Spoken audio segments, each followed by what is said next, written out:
harus kita jalankan.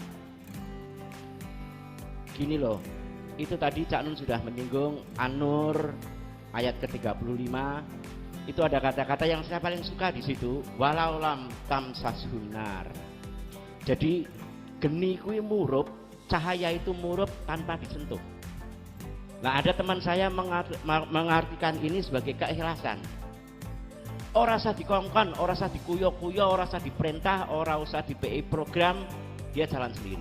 Dan saya yakin Anda semuanya datang kemari adalah tanpa perintah apa-apa, tanpa disentuh, tanpa ada instruksi, tanpa ada program, teko, ikhlas wae datang.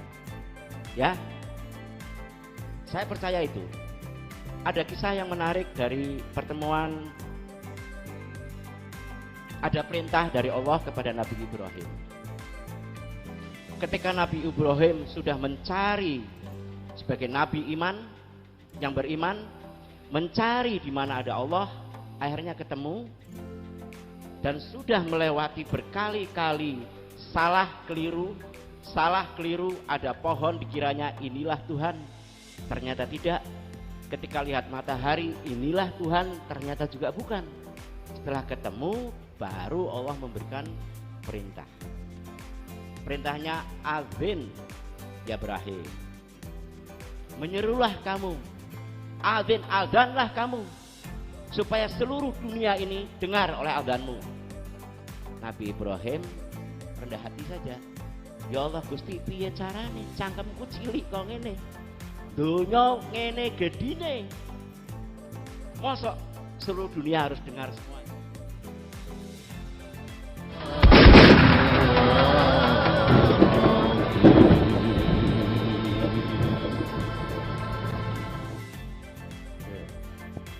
Assalamualaikum warahmatullahi wabarakatuh. Saya mau berangkat dari cahaya yang setiap hari aja, yang bukan di atas cahaya. Nanti moga-moga bisa dimaknai dalam ayat An-Nur tadi. Cahaya itu kan yang kita pahami itu bisa membedakan antara siang dan malam. Itu wis pelajaran wis rada suwi. Dan sifatnya adalah menerangi. Makanya Orde Baru bikin namanya Departemen Penerangan, yang menterinya Harmoko dan akhirnya dibubarkan oleh Gus Dur. Yang paling praktis lagi, ini ada namanya dunia fotografi. Saya kira dunia fotografi ini bukan dunia yang ada mewah, karena sekarang semua handphone bisa untuk membuat foto. Nah, memotret atau fotografi itu juga bisa disebut dengan melukis dengan cahaya. Maka pelajaran dasar dari memotret adalah mengenali dasar-dasar cahaya atau karakter cahaya dan sebagainya, posisi cahaya, karakternya dan sebagainya. Dari jam ke jam itu berbeda karakternya. Kalau di Indonesia konon yang paling bagus adalah memotret di pagi hari sampai jam 10 dan sebagainya. Intinya adalah melukis dan cahaya. Melukis itu menggambarkan, cahaya adalah pencerahannya.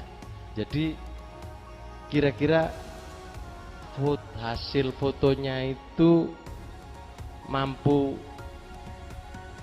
memberi cahaya nggak pada banyak orang, atau apa sebenarnya makna yang dilahirkan oleh foto itu sendiri, atau fotonya itu menggetarkan apa tidak bagi orang, atau fotonya itu memberi energi apa enggak bagi orang. Ini pelajaran dasar ini. Jadi dengan demikian pelajaran dasar tentang cahaya yang setiap hari kita miliki itu belum tentu kita sadari juga ketika Anda memotret itu. Nah, sementara sama-sama alatnya, sama-sama cahayanya, tetapi bisa melahirkan foto yang berbeda. Nah, ini ada namanya kacamata, ada mata, ada mata hati, ada mata kemanusiaan. Ini pelajaran kesehariannya ini seperti itu. Jadi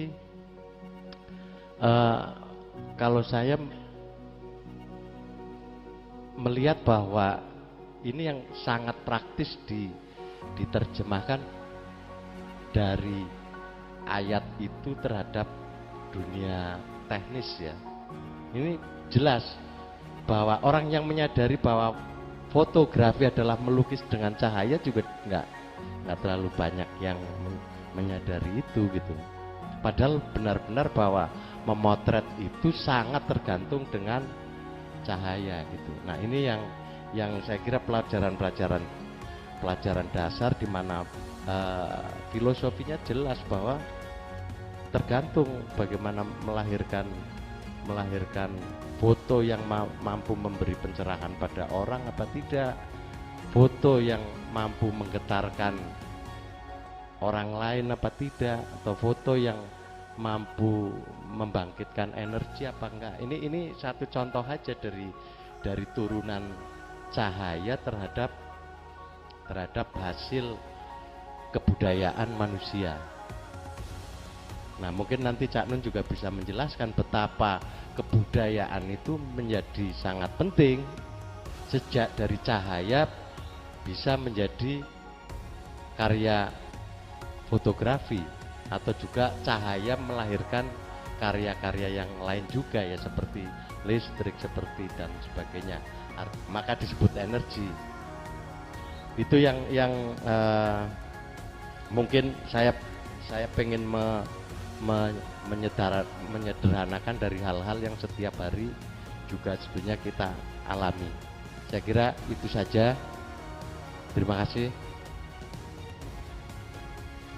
Ya, tampaknya teman-teman dari Absurd Nation Quartet dari Semarang siap-siap untuk tampil habis ini. Sebelum itu Cak Nun saya minta untuk memberi sedikit katakanlah garis-garis untuk ya, kita sambung dikit aja sementara teman Semarang menyiapkan diri. Jadi tarikan garis dari cahaya yang muncul sebagai nilai-nilai yang indah dan mulia yang diceritakan Bib Anis, kemudian dialektika cahaya yang dicontohkan oleh Mas Karta dalam perilaku manusia, dalam keputusan-keputusan yang berpuncak pada keikhlasan. Kemudian Mas Toto mendaratkannya pada teknologi fotografi, hubungannya sama kebudayaan dan sumber cahaya. Gini, ini memang agak berat karena di sekolahan tidak akan ada pelajaran seperti ini. Tapi adalah hak Anda untuk mendapatkan hal semacam ini karena Anda kesini juga karena Anda didorong oleh cahaya dan Anda sedang mencari cahaya. Cuman memang kita belum tahu cahaya. Saya ingin menjelaskan seperti ini. Tadi kan kita bilang uripe manungsa meng seka Gusti Allah, goleki Gusti Allah meneh. Kowe ketemu ora ketemu ya akhirnya ya kepergok Gusti Allah meneh ya. Ning keindahan terjadi kalau kamu memang menemukan dengan seluruh potensi yang ada pada dirimu. Kalau pada saat yang sama Allah tadi mengaku atau menyebut dirinya adalah cahaya, Allahu nurus samawati wal ard, maka perjalanan manusia adalah dari cahaya menuju cahaya. Dari Allah menuju Allah, dengan panduan dari Muhammad menuju Muhammad, dengan penjelasan dari cahaya menuju cahaya. Maka pertama yang harus kita pelajari adalah fisika dan biologi.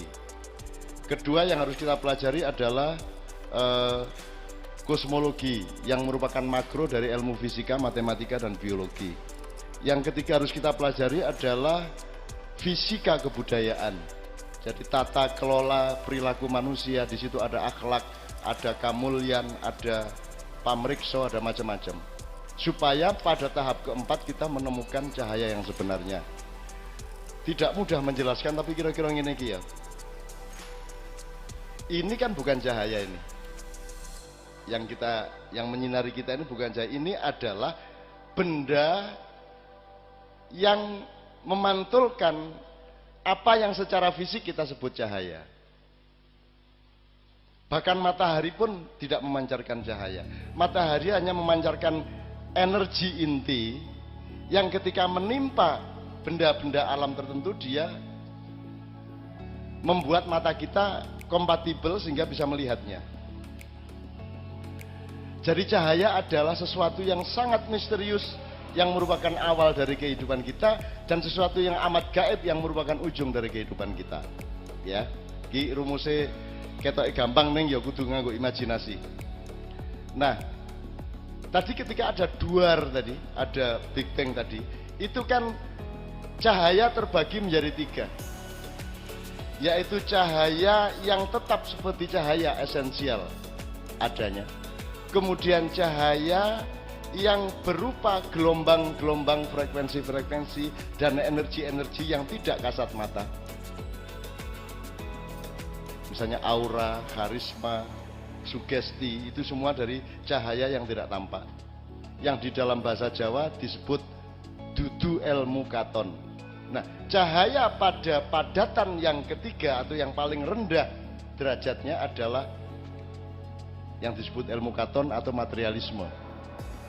Jadi bumi ini adalah cahaya yang paling, ini keraknya cahaya, intipe. Apa ya, nek kopi letekane kopi, apa jenis nisori, sebagian nisori. Ampasnya. Jadi segala sesuatu sing ketok moto, sing krungu kupingmu, bukan mata yang Mas Toto bilang mata kemanusiaan, mata hati dan sebagainya. Kalau yang tampak oleh mata hati berarti cahaya pada jenis kedua, pada tingkat kedua. Cahaya yang sejati adalah yang keempat yang merupakan tujuan kita bersama. Tapi kita berada dalam 3 gelombang. Gelombang yang paling rendah adalah gelombang materialisme. Dan semua manusia sekarang urusannya adalah materialisme. Jadi katakanlah begini, ono telung gelombang yang sedang berlangsung dalam hidup Anda, di dalam maupun di luar diri Anda. Tinggal Anda mau menyikapi gelombang itu. Sekarang saya tanya, Anda kesini tadi menurut Mas Karta kan yakadu zaitu hayudi walau lam tamsa sunar, ora dikongkon sapa-sapa ta kowe? Ora dibayar sapa-sapa ta? Ora diperintah sapa-sapa ta? Berarti ini bukan cahaya pertama. Ini bukan gelombang pertama, ini gelombang kedua. Sebab gelombang pertama itu gelombang materialisme. Dadi bupati, ada raskin, ada subsidi BBM, ada parpol, ada minyak tawon, ada balsem, ada buadokan kuliner, ya toh. Ono wong dahar, ono wong mangan, ono wong nedo, ono wong nyekek, ono wong lontor, ono wong badok, ono kuwi kabeh dunia materialisme. Nah, Anda ini sebenarnya terlibat di ketiga gelombang itu. Pertama, gelombang mainstream yang disebut materialisme di muka bumi. Ono negara mengikat Anda sedemikian rupa, mencemaskan Anda, bikin Anda sedih, betul enggak? Wedi ora mangan, wedi ora iso nyekolahke anak, wedi presidene gantine padha wae. Wedi iki, wedi iku, dan itu semua mencemaskan Anda. Pertama-tama yang harus kita ketahui adalah ketika nanti Anda mati, apakah itu selesai masalah? Ataukah Anda sedang meninggalkan yang paling letek dari hidup Anda dan Anda menuju gelombang kedua yang lebih halus dan lebih bermutu? Sudah pasti bahwa jasadmu tidak bisa kamu bawa, uangmu tidak bisa kamu bawa, harta bendamu, jabatanmu, apapun saja di dalam materialisme tidak bisa kamu bawa untuk pada akhirnya nanti bersentuhan atau berjodoh dengan cahaya yang sejati. Sedangkan manusia sekarang sibuknya 99% adalah pada letek-letek ini. Betul enggak?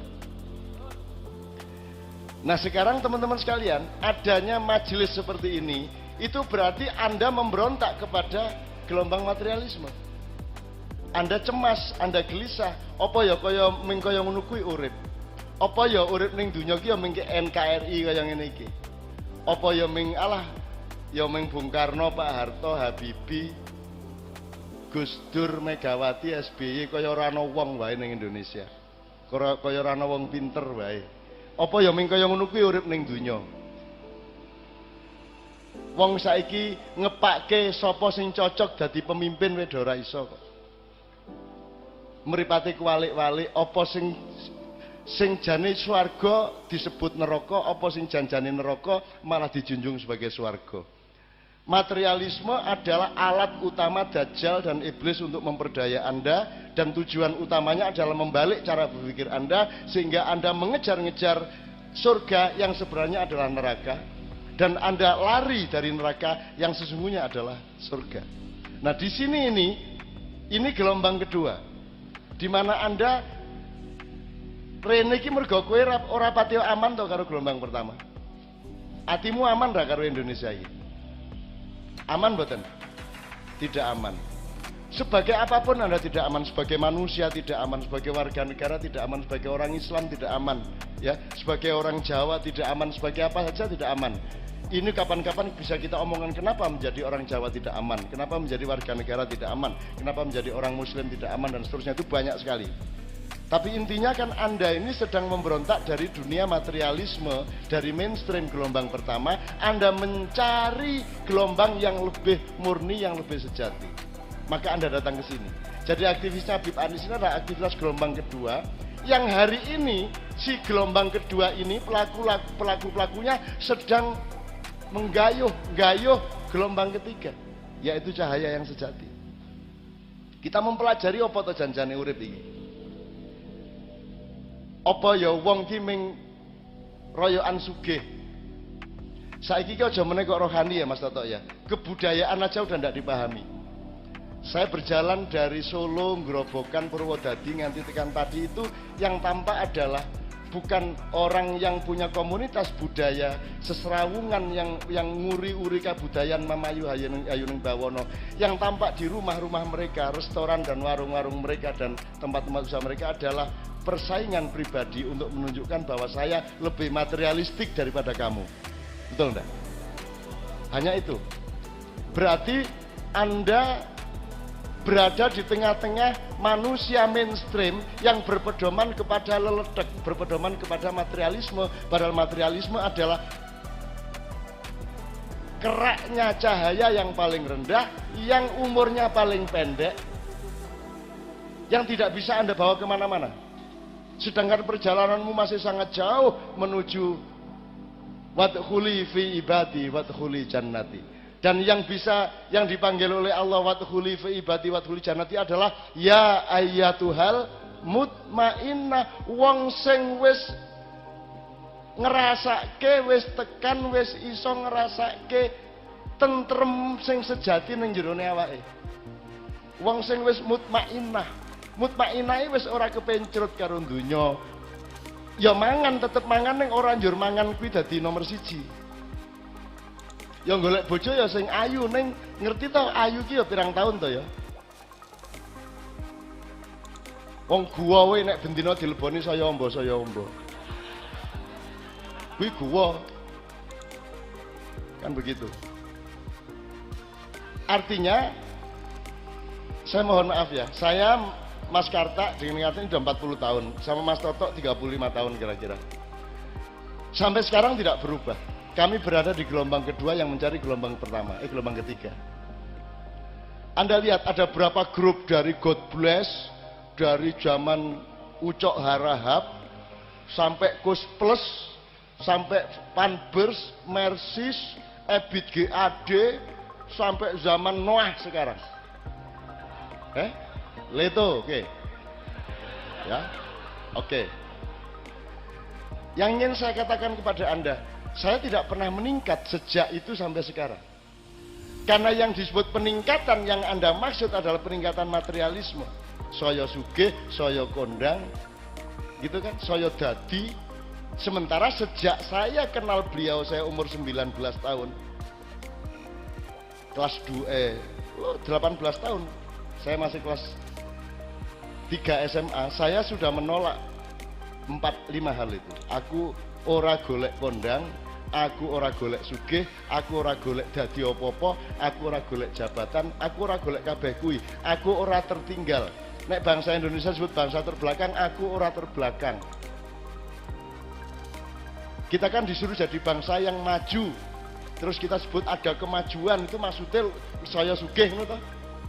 Saya tidak mau dari dulu. Itu bukan tujuan saya, jadi saya tidak pernah tertinggal oleh orang barat. Kalau menurut saya pribadi, orang barat jauh di belakang saya.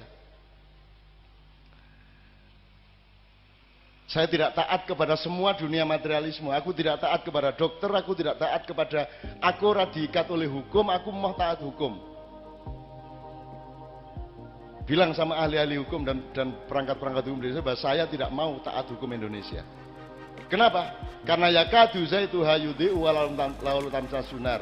Kowe nggawe aturan pora, aku tetep dadi wong apik arep ngopo kowe. Ora arep nyolong, ora arep nglanggar apa-apa. Ning ora mergo kok kongkon. Nek kowe aku kan pelajari hukum tersinggung aku. Wong isine mung barang siapa, ngarani aku meneh. Aku ora barang siapa mencuri, barang siapa mengambil. Wingi iki aku karo Mas Toto itu sama Kiai Kanjeng ke Mamuju naik pesawat 1 jam sebelum mendarat sudah takjil. Maghrib tiba, Lion Air tidak menyediakan atau air apalagi jajan. Dan mereka kayaknya tidak ingat bahwa ini bulan puasa.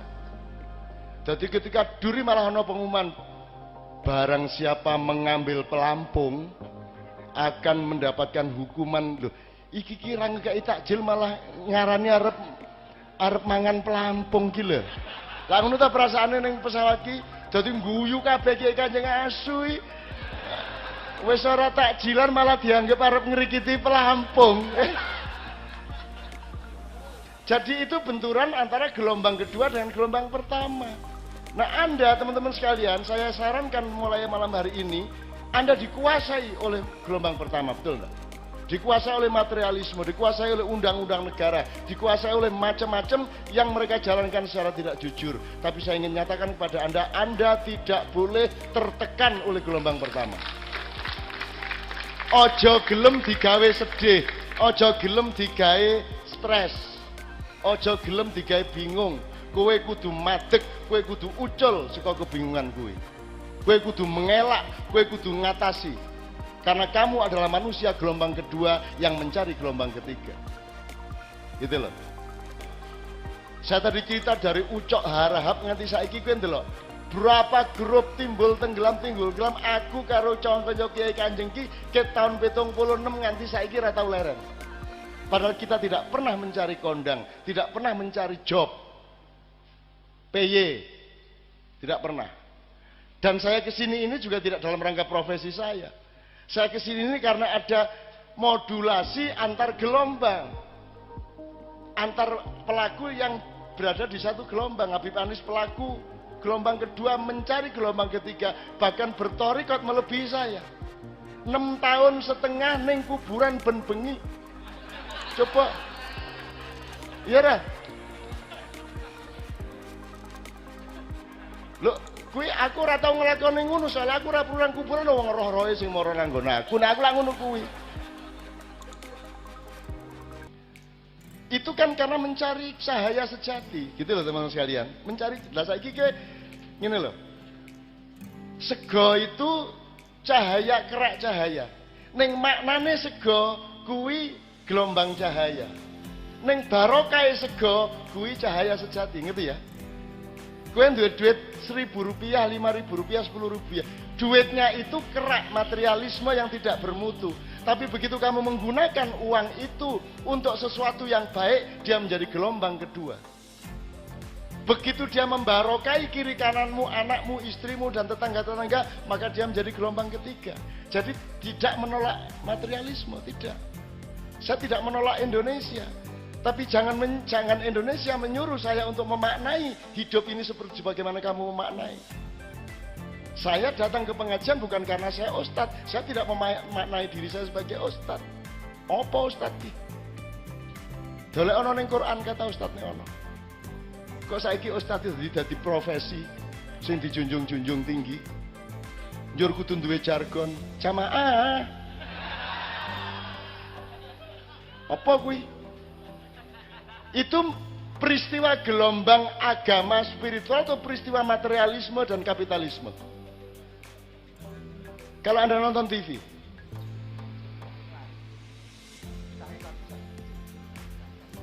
ya saya tidak akan Ya sudah lama saya bertahun-tahun diminta untuk membintangi pemimpin harus bejo. Sudah 3 tahun saya tolak terus, akhirnya minta Mbak Novia juga menolak, akhirnya ke Pak Mahfud. Aku anakku nesu langsung, sing SMP kelas 1. Itu yang ayah mau jadi bintang iklan. Iya, kalau sampai terjadi ayah yang ngomong pemimpin harus bejo, kita nggak usah ngomong seumur hidup. Menunggu anakku nesu, pemimpin kok harus bejo deh ngomong ngono. Pemimpin itu harus tanggung jawab kok bejo. Lo bejo itu maksudnya bersih, apa? Jujur, prasojo, prasojo. Kuwi sing mesake kan kata bejo dhewe. Bejo itu kan laki, beruntung. Ternyata maksudnya dudu beruntung. Tak nesu ta kuwi sing jenenge nek kowe dadi bejo, kan nesu ta. Asem tak pikir aku sing dimaksud ternyata ora ya jujur, sportif. Lho kowe iki bejo apa jujur? Adoh tau bejo karo jujur iki. Wong buktine sing jujur malah ra bejo e. Dadi piye to karepe bejo iki? Dadi iki lho, wong Indonesia ini wis nyembah brahala, salah le milih brahala, le nyembah wae keliru. Maka Anda kesini ini menurut saya Anda pencari cahaya sejati. Anda manusia gelombang kedua dan Anda jangan mau tertindas oleh gelombang pertama. Meskipun Anda tidak bisa merubahnya, tidak apa-apa, tapi Anda tidak boleh menjadi budak dari gelombang satu. Yang mengatakan Jakarta beriman, Gusti Allah GR. Ya ini Gusti Allah, kaido beriman karo aku. Ngono ta Gusti Allah. Loh, terus Jibril kondo, senes niku maksudnya senes beriman, niku maksudnya bersih, indah, nyaman. Terus Gusti Allah ngene, anggon lonte ya bersih, indah, nyaman ngono kuwi. Masa Sunan Kuning ning Semarang ora bersih, sapa sing gelem teko? Masa ora indah, sapa gelem ora nyaman, sapa gelem tuku, kan ngono. Nek beriman, nek bersih indah nyaman, bersih indah nyaman. Saya sudah menyarankan Jakarta merubah dari Jakarta Beriman menjadi Jakarta Benyamin S. Wis tak sarankan yang ora diterima. Benyamin kan jelas bersih, nyaman, indah. S sak karepmu. Itu dinamis, ya toh? Dinamis. Di ruang demokrasi di situ, teman sekalian. Nah jadi saya ingin ngomong 3 gelombang. Amati di dalam dirimu, mana gelombang 1. Ketika kamu jadi pegawai, kamu masuk pagi, tanda tangan, pulang sore, tanda tangan, terus kamu dapat urusan-urusan kamu disuruh, itu pekerjaan gelombang 1. Tapi dia bisa menjadi gelombang 2 tergantung caramu memaknai. Kan gitu. Ora apa-apa kok, dadi satpam ning gereja ya ora apa-apa, ning lemu memaknai apa. Kan begitu. Apa njur nek kowe dadi satpam ning gereja njur melu dosane wong Kristen, misale ngono. Lah ya ora to. Oh Gusti Allah pekok ngono kuwi. Lah ya ora. Masa Tuhan ngukurnya begitu? Nek tuku apa-apa kudu delok sing dodol wong Islam apa dudu ngono. Piye carane? Nek nolong kudu didelok. Ya ana wong kaliren sik Islam ta dudu, nek Islam ditolong ngono kuwi. Carane nolong. Ora ana ajaran Gusti Allah kaya ngono kuwi. Nek nolong ki nang wong sing butuh pitulungan. Bahkan ora mung wong, apa wae sing butuh pitulungan kok tulung. Ora nganggo identitas. Ya ora? Ora ana wong tiba serempet motor. Sik, kowe Islam ta Kristen? Islam ya mati ya. Islam. NU Muhammadiyah. NU ne Gus Dur apa Muhaimin? Ah wis rak mati. Nah, batas-batas hubunganmu dengan materialisme dan gelombang pertama itu kamu manage terus. Orang apa-apa. Kadang-kadang harus berbohong. Berbohong itu kadang-kadang sangat diperlukan. Jadi tidak semua kebohongan itu baik. Tidak baik. Kadang-kadang kebohongan itu wajib. Lho piye kowe iki? Nek kancamu misalnya kancamu lara ning rumah sakit, menurut dokter mau wah niki pun angel niki Mas, niki ketoke mung rong sasi niki. Jare dokter, terus kowe saking jujure piye apa ya lumayan sih rong sasi kok ya. Sip ya wis didolek hikmah ya, dolek hikmah ya. Sadurunge modar piye carane dimaknai ya. saking jujurmu, aku takon, kowe kudu ngapusi apa kudu jujur?